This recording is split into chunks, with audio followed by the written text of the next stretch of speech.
Kita ke sepak bola dalam negeri, pemirsa. Semen Padang memberikan kekalahan perdana kepada PSTNI di babak 8 besar Piala Jenderal Sudirman. Dan Semen Padang meraih kemenangan tipis 2-1.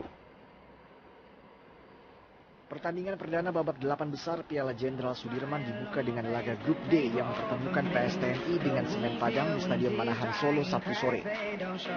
Secara mengejutkan, Semen Padang langsung unggul lebih dulu lewat gol dari Hengki Ardiles di menit ke-33. PSTNI memiliki kesempatan untuk memperkecil ketertinggalan di menit ke-59 lewat titik putih. Namun kiper Jandia Eka Putra masih mampu menepis tembakan penalti Manahati Lestusen. Semen Padang justru mampu menambah keunggulan lewat tendangan penalti James Kokolomel di menit ke-74. Tertinggal 2 gol, PSTNI terus mengurung pertahanan lawan. Namun hanya 1 gol yang mampu dicetaknya lewat aksi Erwin Ramdhani di akhir laga. Skor 2-1 untuk kemenangan Semen Padang pun bertahan hingga laga usai. Dari Solo, Jawa Tengah, Andi Kurniawan, Metro TV.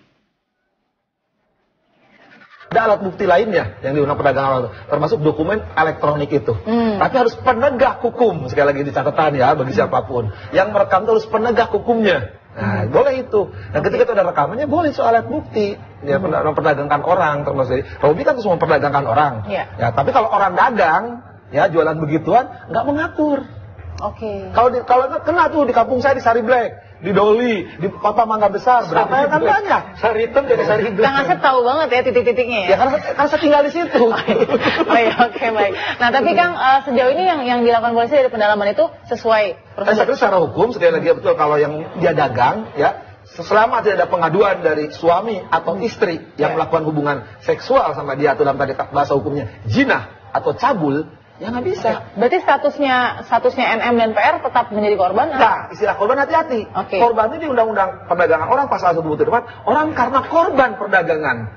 Enggak gitu, hati-hati. Korban itu karena psikis ya, itu kena dicabut haknya begitu ya. Ya, perdagangan ini dia bukan korban, dia pemain, cuman tidak kena undang-undang. Pemain ini masuknya apa gini, gitu kan? Tadi di Sari Black, yang di Mangga Besar, yang di Doli kan jualan. Tapi itu tidak tidak bisa dihukum. Kecuali, sekali lagi, dia itu di bawah umur. Pelakunya orang dewasa. Bisa kena. Ini kan sudah dewasa. Atau di taman-taman. Ya, kan banyak perda. Biasanya kena perda yang suka istilahnya sidang tipiring. Tidak pidana ringin. Jadi malam-malam digerebek. Besok disidangin. Sidangnya tipiring. Kenanya kena perda. Karena undang-undangnya nggak ada. Baik, nah jadi saya faktanya dulu beberapa kejadian. Kita lihat gimana berangkatnya polisi ya. Sudah ada Brigjen Pol Agus Rianto juga, Karopenmas Mabes Polri. Selamat malam Pak Agus. Selamat malam Mbak, Assalamualaikum warahmatullahi wabarakatuh. Berangkat dari pendalaman kasus mucikari RA ini ya, apakah memang NM dan PR ini menjadi target atau F dan O yang sebenarnya menjadi target? Sehingga NM dan PR ini hanya sebagai impact saja dari pengejaran terhadap F dan O.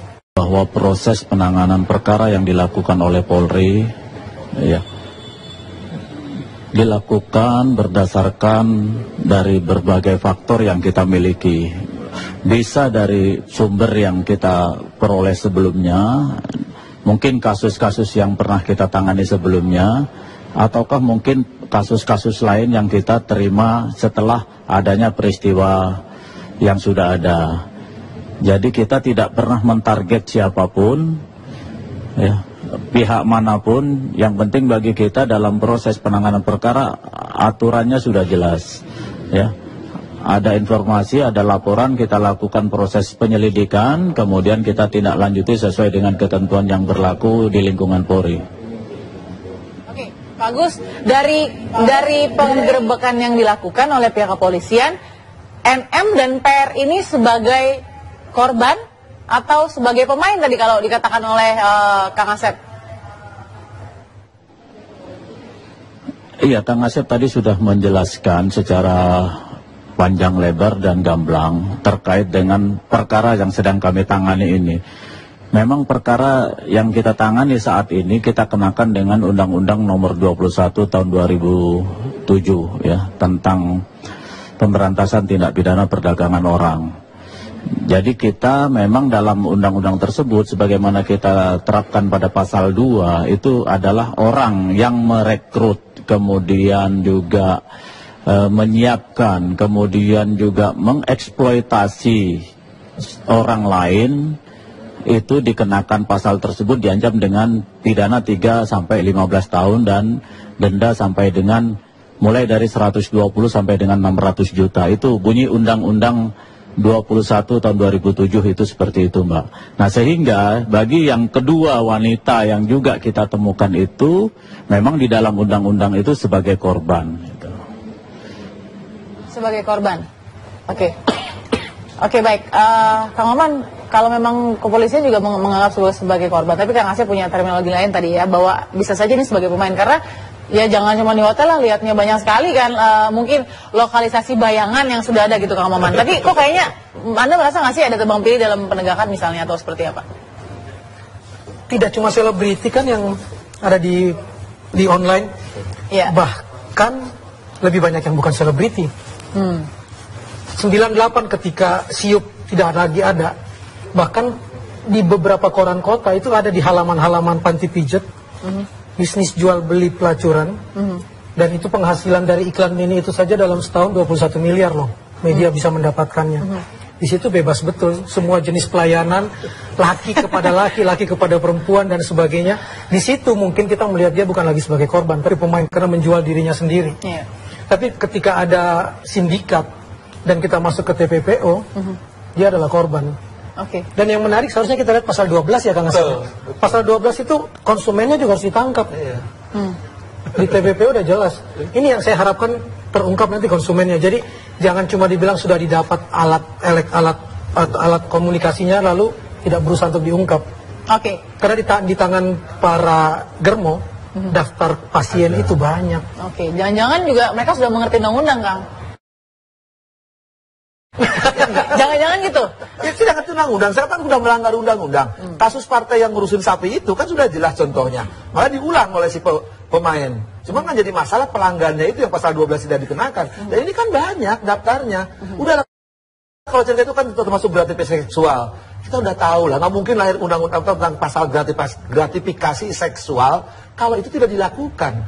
Ya, dan itu banyak. Kan saya masih ingat di TV One itu Akbar Pagi kan, membicarakan ada gratifikasi seksual. Besoknya kan ada anggota DPR yang tertangkap. Kita kan tahu, tapi kan susah. Yang kasus Fatona kan perempuannya kemarin muncul lagi di bulan ini. Pemain lagi kan? Betul. Apa itu korban? Baik, sesaat lagi ya, tetap bersama. Ini alih-alih semua nih.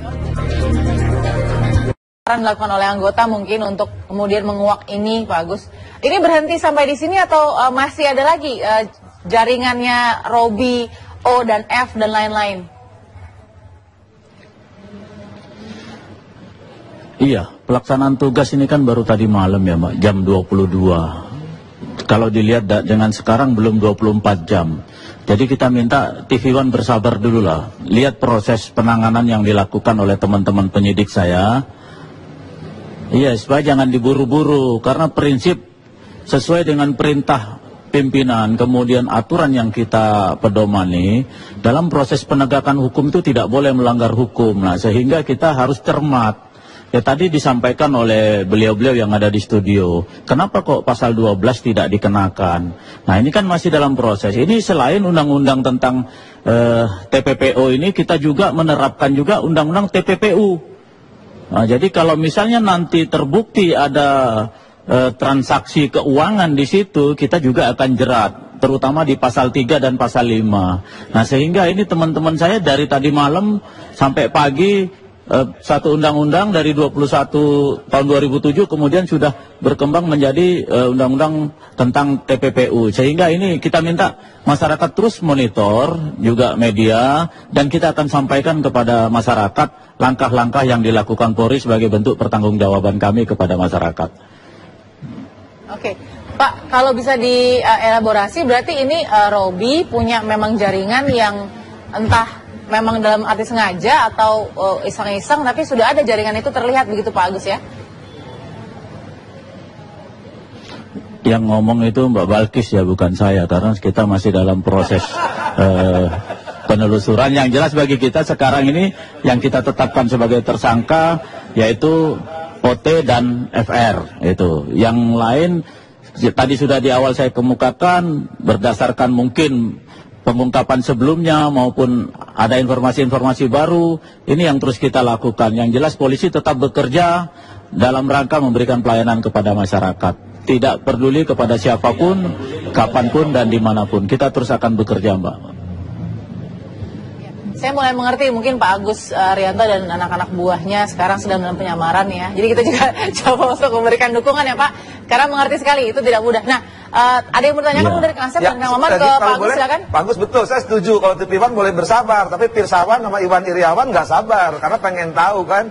Nah, ada kejadian-kejadian dulu juga yang jangan sampai misalkan diulang lagi, tapi nggak ada lagi ujungnya. Ketika ada perkara besar, nongol perkara yang pecek-kecek beginian gitu, yang ya masyarakat sudah tahu lah Pak, istilahnya banyak melaknat tapi banyak menikmat gitu kan. Nah, jangan sampai ini menjadi laknat bagi semua, kita pengen lihat gitu Pak. Nah cepat, jangan tadi syukur-syukur saya akan salut kepada Pak Kapolri kalau sampai dari mulai pencucian uang, pencucian lubang, pencucian pedang semua dibuka ruangnya. Saya pikir kita rakyat akan tahu Pak, dan saya kira rakyat sudah tahu, cuman ya kita perlu tahu juga lah gitu. Jadi bukan saya Pak Agus ya, ini dari Kang Asep juga nih yang menanyakan ke Pak Agus. Silakan Pak. Iya, terima kasih Kang Asep. Ini salah satu pengawas kita, ya. Kang Asep satu, Kang Maman dan Kang Asep, Kang Maman lainnya. Kita siap untuk menerima masukan, menerima koreksi, tapi tolong juga gitu kan, berilah kami kesempatan, ya. Kami tidak bermaksud untuk ada mungkin Kang Asep tersirat itu sebetulnya. Pengalian isu mungkin macam-macam gitu kan. Kita tidak pernah melakukan itu, dan kita punya kesempatan untuk melakukan proses penegakan hukum, kita lakukan. Ya, daripada nanti kita tidak melakukan, tiba-tiba nanti menjalar kemana-mana, dianggap polisi tidak bekerja. Tapi ya itu sebagian koreksi bagi kami. Terima kasih Kang Asep. Silahkan Kang Asep juga nanti bisa menelpon saya, akan saya sampaikan secara detail untuk perkembangan kasus ini. Termasuk juga masyarakat lainnya, nanti kita akan sampaikan. Tapi soal penyamaran jangan ditawarkan ya Pak Agus. Baik, terima kasih Pak Agus Rianto sudah bergabung dengan kami di Apa Kabar Indonesia Malam. Ya, sama-sama Mbak. Terima kasih. Assalamualaikum warahmatullahi wabarakatuh. Sudah ada tindak pidana pencucian uang dimasukkan, PPPO dimasukkan, pasal 12 juga masih dilihat. Itu sudah cukup belum untuk efek jerah? Enggak, sebanyak sebenarnya kalau kita sekali lagi tergantung kasusnya. Di KUHP itu ada 296 dan 296 banyak sekali. Ya, perdagangan uang itu sangat banyak, tapi tergantung kasusnya. Tergantung nanti penyidik bagaimana mengarahkan kasus ini, ya. Nah, tapi kalau sampai nanti kasus ini hanya ujungnya hanya semacam RA, gitu, betul. Tapi konsumennya tidak kena, yang jualannya tidak kena, saya kira masyarakat gini lagi, gitu kan? Ini kan cuma dagang surabi, gitu kalau kayak beginian kan akhirnya. Ada supply ada demand ya Kang Maman. Tapi gimana kalau sekarang dilihat dari signifikansinya lah dari penegakan hukum yang sudah berjalan, ada nggak sih pengaruhnya? Saya menunggu pasal 12 kena konsumennya, karena itu yang hampir tidak pernah terjadi kan. Mau dari kasus waktu Fatona, kasus Mei kemarin tidak pernah ada. Padahal kalau kita sudah berhasil menangkap Robi, pengalaman saya waktu bikin skripsi tahun 90-an, satu germo ini punya jaringan dengan germo yang lain. Ya ibaratnya misalkan Robi nih, saya yakin ada Robi lain yang tahu daftar konsumen. Konsumennya kan bisa dari oknum eksekutif, oknum legislatif, oknum teman-teman sayudikatif, atau kalangan semua, agamis, akademis itu banyak pemain-pemain yang tokoh-tokoh public figure yang disebut, supaya ada pembelajaran. Deras sekali ya gratifikasi. Gini lah, karena mereka banyak ngomong kayak malaikat, mereka kelakuan maksiat, ini harus dibuka. Supaya pasal 12 minimal pasal 12 diberlakukan. Siapa pemain? Nggak mungkin tadi ada penjual kalau ada pembeli. Bayangkan